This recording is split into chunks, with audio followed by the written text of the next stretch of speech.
Go ahead for Regions Hospital for a TTA. We're en route approximately 15 minutes out with a 16-year-old female. She does have severe facial injuries on the right-hand side. The primary role is just to get her here as quickly as possible.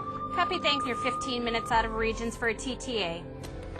I have a 16-year-old female restrained driver in a motor vehicle accident with severe facial injuries. You, Paige? Yeah, I wanted to let you know, Tracy, we've got a bad trauma coming in. The charge nurse usually gets the first phone call from EMS telling them that a potential trauma is on the way in. Very often she will do courtesy calls to the TACS team leader and to the trauma nurse just to let them know what we've got coming in so they can kind of start preparing. Driver's about 10 minutes out, bad head, coming from Forest Lake. Okay, they coming by air or ground? Ground. Okay, is she tubed? No, they could not get her tubed because of the unstable face fractures in the blood. All right, great, thanks. Trauma team activation, room 2. Trauma team activation, room 2. For the trauma team activations here, there's usually 10 to 14 team members, and everyone wears yellow gowns, masks, hats, Team lead? and brightly colored stickers so that they can be identified by other team members. Great, thanks.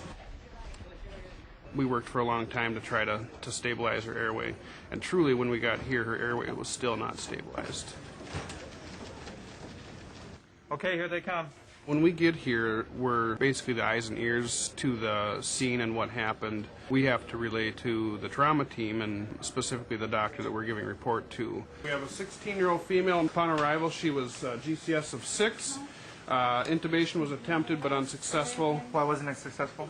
She was combative. The more information, the better. They don't want a big, long story, but they want all the information. 1, 2, 3. Can you hear me? There are 3 nurses and 2 physicians, one on either side of the patient.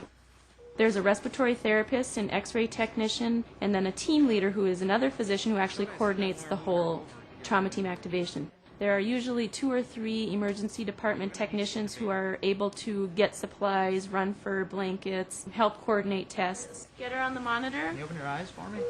MD1, after you suction the airway, can you give me a primary survey, please? At this hospital, typically the team leader is a senior physician resident, either a surgeon or an emergency room physician.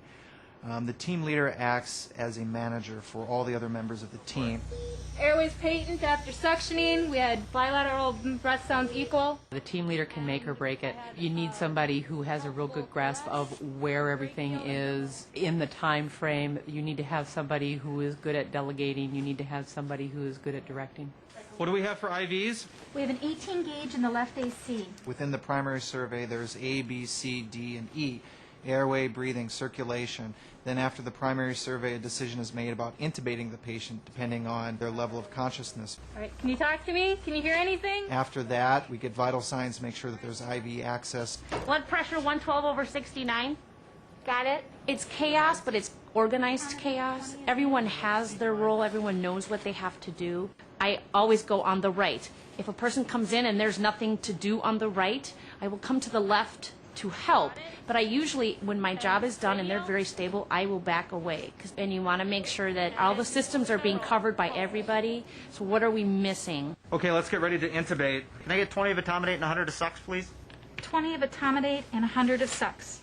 Teamwork is extremely important. Communication is important. There are times when there are too many people that come into the room, and the team leader at that point will just kind of say, whoever needs to be here, stay. The rest of the people need to go out.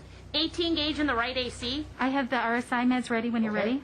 O2 sats are 100%. We're pre-oxygenated. Are you ready for the etomidate? Looks like she's vesiculating. Every minute matters because it's life and death at that point for the patient. Blood in the airway, can I have suction? Okay, tubes in. Somebody can listen. Over the stomach, please. Good chest Clear rise. over the epigastrum. Bilateral clear lung sounds. Good chest rise. Good color change. Okay, we can secure the tube. For a well-run trauma team activation, I think that 7 to 10 minutes is our goal. If we identify an unstable patient and it's deemed necessary to go to the operating room, we like to be able to get them into the operating room within 10 minutes of arriving in the doors here.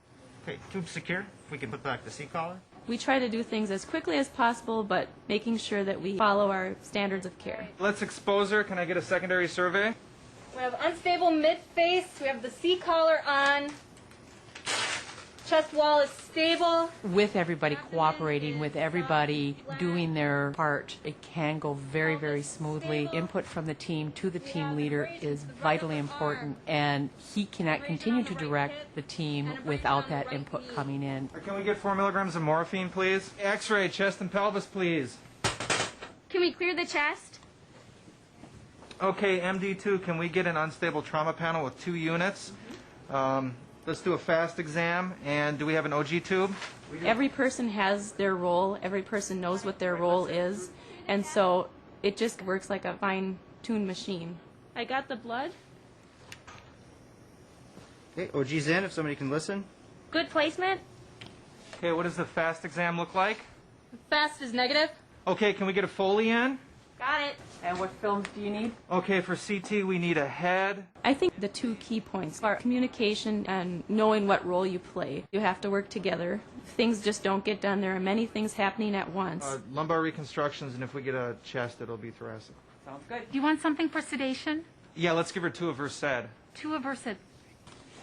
Okay, let's get ready to roll the patient to her left side. 1, 2, 3, up.